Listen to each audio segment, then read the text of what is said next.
10 మందికి అన్నం పెట్టాలన్న ఆలోచన అందరికీ రాదు. ఆకలి బాధ, అన్నం విలువ తెలిసిన వాళ్ళకే అది సాధ్యం.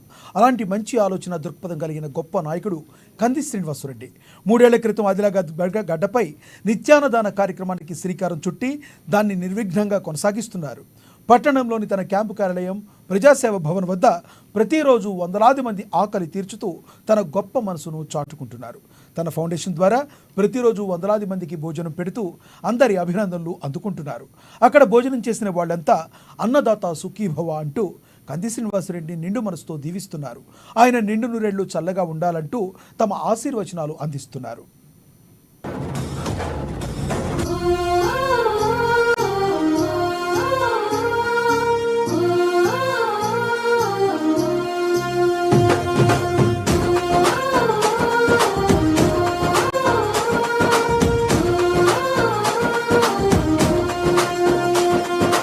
పేదల గడపన పొద్దునువై వెలుగులు పంచుతవో, ఆకలి కడుపుకు మెతుకునువై ఆకలి తీర్చుతవో, పోరాటాల జెండనువై సమరం నడుపుతవో, సాయం అంటే ఆ క్షణమే అన్నై కదులుతవో, బిగిసిన పిడికిలి నువ్వై ముందుకు దూకావు, ఆదిలాబాద్ క్షేమం కై అడుగులు వేశావు, కాంగ్రెస్ జెండా పట్టి కథన రంగం తొక్కినవు,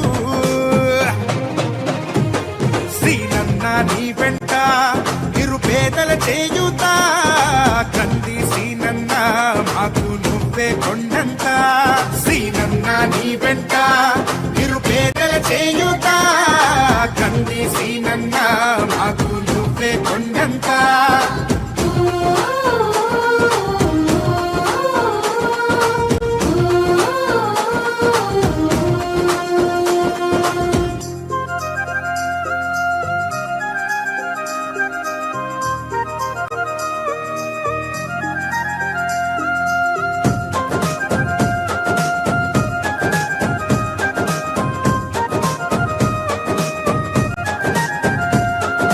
పోరాటానికి పొలికే కై పిడికిలి ఎత్తినవు, పేదల బ్రతుకుల మార్చుటకై పయనం గట్టినవు, పోరాటానికి పొలికే కై